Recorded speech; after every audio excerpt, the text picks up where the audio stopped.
By very, very popular demand, I've had a lot of people ask me what the writing process was like doing my first ever book, ever period. It's horror Omegaverse fantasy book, which are 3 words that the English language has never put together, ever. But I'm a fucking genius, so of course I wrote that book. I will be discussing the various ways in which I developed my book, what my process was like, and then I'll get into the first 2 chapters of characterizations, foreshadowing, symbolism, basically all the fun things that make a book a book. I will not spoil the rest of the book. A lot of people ask me to do the whole book. I'm not gonna spoil it. I'm not gonna do that. I do that enough in my TikTok live, okay? I spill the beans so much there already. I want people, maybe if I reach a certain amount of sales, then yes, I will spoil the fuck out of this book.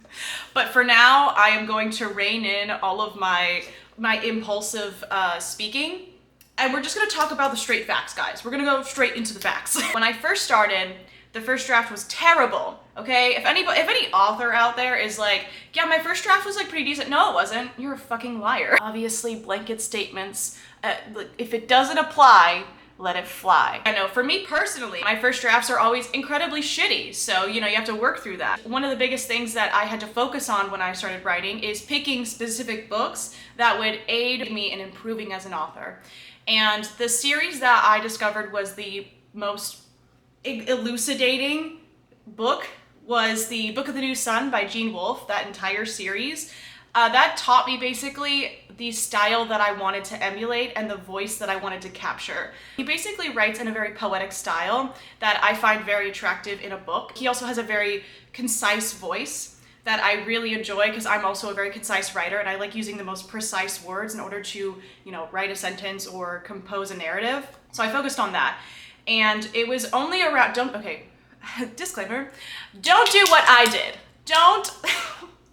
Don't set a date for your publishing, especially if you're self-publishing, do not set a date. Inevitably, you will do what I did where for a month before you have to publish, you realize you want to rewrite the entire book because you hate what you've written.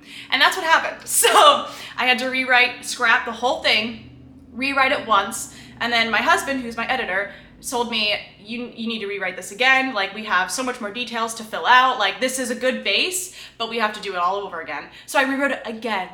It was stressful. I was a little on edge, but it's okay. It's okay. Book is published. Book looks good. We're great.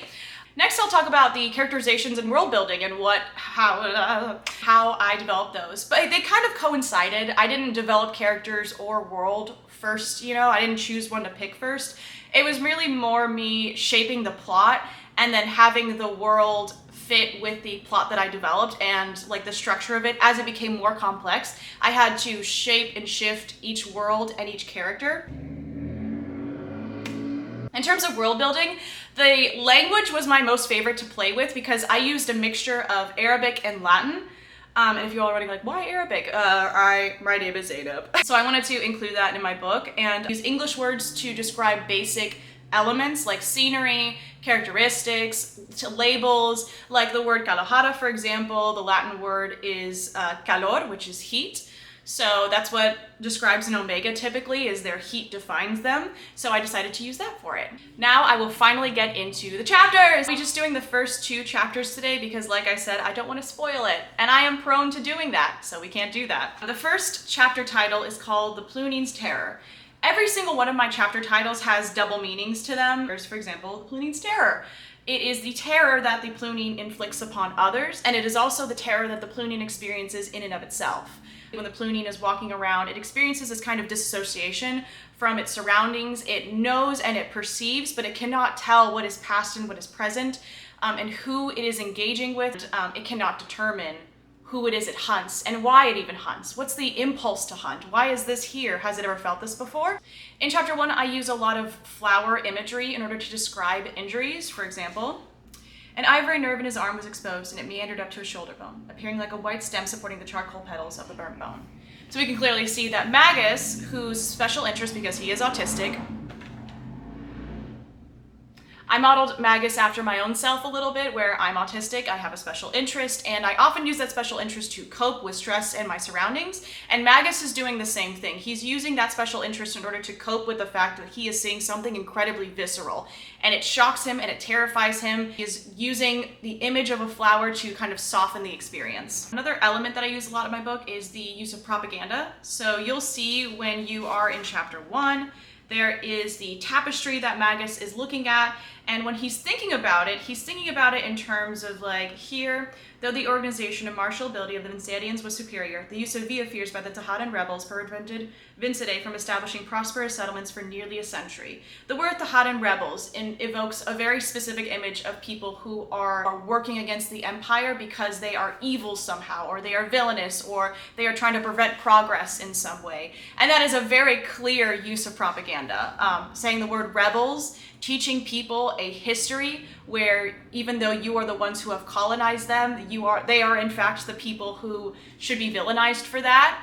That's very specific, and it is very intentional that the Vincadian Empire uses those words against the Tahadans who originated there. The second chapter, the title is A Teacher, a Student. And in that you're thinking, well, Magus is clearly not well versed in battle, and so you assume Bryn is the one to be training him, so it's kind of like a one-sided relationship in that aspect, but that's not the truth at all. Magus is in fact teaching Bryn how to operate in a world with the common people. Bryn is a very arrogant person. He grew up with like merchants and sailors, and like his family is well known across the Empire. He kind of warns Bryn, hey, you can't just throw coins at whatever. Like, you can't just throw coins at problems. In fact, that'll only attract attention, which will just make our situation worse. Bryn's arrogant attitude often makes it so that he treats people who he deems to be weaker than him poorly. Especially in Magus's case, where Magus is like, I saved you twice, so you kind of owe me. Bryn doesn't really take the life debt that seriously, and in fact, he kind of mocks Magus for it a lot of times, which really makes Magus mad. He's not happy about that. He's consistently being mocked by somebody that he deems to be just this like superstitious, attractive asshole. Arrogant asshole, which very much describes Bryn to a T when you first meet him. My favorite story in chapter 2 is what I term oftentimes the prophet story. And at that point, Magus and Bryn had kind of had a kerfuffle. Bryn said something incredibly nasty to Magus, and Magus finds out that Bryn is an incredibly superstitious person since, you know, his family is a crowd of sailors. They often have a lot of superstitions that they carry. And Bryn is telling him how he believes the celestial bodies can determine the future. And I'll just read the passage for you. This is what Magus's response is. Well, I have an amusing story for you. Many months ago, I was about to cross the Raidi River during a particularly pleasant day when I saw a single man far off in the distance walking directly along a dirt path toward a line of soldiers and their captives. The man's cheeks were sunken in from either starvation or an intentional abstention from food, which I have heard is common amongst the holy. His thin, white hair in the breeze looked like a halo to me, and his feet, wrinkled and muddy, led me to believe he had crossed the water some time before I laid eyes on him. The dignity of his posture, despite his tattered appearance, entranced me. He had the air of a prophet. The soldiers ceased their marching to watch him as I did. They held their breaths when he approached, and it was clear they anticipated a miracle of sorts. The prophet strode up to the formation and bowed deeply. At the lowest point of his bow, he dropped dead. That is one of my favorite stories, and it really shows off Magus's personality because he's like, oh, you want to be an asshole? I can also be one, you dickhead. Let me know if you all have any other questions, though, about the book. I'm selling signed copies currently. I'm getting a shipment in on Monday, so I'll be doing a live on TikTok, and I'll let you all watch me sign them and embarrass myself because I tend to misspell words on a TikTok live when I'm signing things because I get nervous. So you all can watch me be a fool live in person. My book, Ancient Omens, is out right now. It is available on Amazon and Barnes & Noble, among other miscellaneous stores that I have yet to see. If you are interested in my other works, I have a Patreon. It is The Coffin Arc, which I'll link down there. I also have a TikTok, like I've mentioned before, and you can follow it. I'm gonna put a giant link, a giant card for you guys, so you can just go down there, follow it all. There's so many things in my book that I have not discussed yet, and I will say that the foreshadowing goes incredibly intense in like the latter half of my chapters.